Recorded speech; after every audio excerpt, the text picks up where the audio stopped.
রাজধানীর ফার্মগেটে মেট্রো লাইনের bearing pad খুলে পড়ে ট্রেন চলাচলে বিঘ্ন ঘটায় আজও অসহনীয় যানজটে ভোগান্তিতে পড়ে কর্মজীবী মানুষ। সকাল থেকে মানিক মিয়া অ্যাভিনিউ, ফার্মগেট, সোনারগাঁ, রেইনবো, বিজয় সরণি, উড়োজাহাজ মোড় এবং আগারগাঁ এলাকায় গাড়ির দীর্ঘ সারি দেখা যায়। অফিস সময় এসব রাস্তায় যানজটের কবলে চরম ভোগান্তিতে পড়ে নগরবাসী।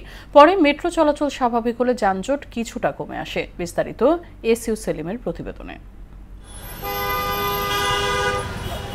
রাজধানীর ফার্মগেটে মেট্রো দুর্ঘটনার প্রভাব পড়ে শহরের প্রধান সড়কে। সোমবার সকাল থেকে ফার্মগেট, বিজয় সরণি, আগারগাঁও ও মানিক মিয়া এভিনিউ এলাকায় গাড়ির দীর্ঘ সারি দেখা যায়। এ সময় যানজট ছড়িয়ে পড়ে এইসব এলাকার অলিগলিতেও। নিয়ন্ত্রণে ট্রাফিক পুলিশকে হিমশিম খেতে দেখা যায়। পিক আওয়ারের এই যানজটে অফিসগামী মানুষের পাশাপাশি বেকায়দা পড়ে স্কুল কলেজগামী শিক্ষার্থী ও হাসপাতালমুখী রোগীরা। এ সময় অফিসগামী মানুষকে পায়ে হেঁটে ও ছোট যানে গন্তব্যে ছুটতে দেখা যায়। এ নিয়ে ক্ষুব্ধ প্রতিক্রিয়া ব্যক্ত করেন ভুক্তভোগীরা।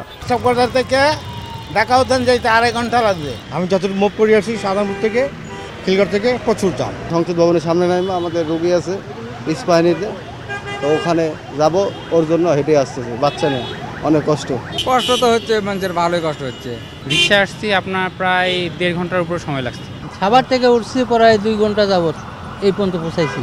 এ সময় সাধারণ যাত্রীদের পাশাপাশি অনেক অ্যাম্বুলেন্সও রাস্তায় আটকে পড়ে। তবে জনগণের ভোগান্তি কমাতে ট্রাফিক পুলিশকে গলদঘর্ম হতে দেখা যায়। মেট্রো চলাচল পুরোপুরি স্বাভাবিক হলে যানজট কমবে বলে জানান এই ট্রাফিক সার্জেন্ট।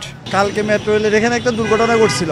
এরপর থেকে মেট্রো রেলের বাম লাইনটা বন্ধ থাকার কারণে 2 লাইনের গাড়ি 1 লাইন দিয়ে চলতেছে, তার কারণে ফার্মগেটের উপর একটা প্রেশার পড়ে গেছে। সব দিকে ডাইভারশন চলতেছে। আমাদের সিনিয়র স্যাররা সবাই মাঠে আছে। মেট্রো রেলের একাংশ বন্ধ থাকা এবং যুবদলের প্রতিষ্ঠাবার্ষিকী ঘিরে রাজধানীতে সোমবার যানজট তীব্র আকার ধারণ করে বলে জানায় ট্রাফিক পুলিশ। এসইউ সেলিম, মোহনা সংবাদ, ঢাকা।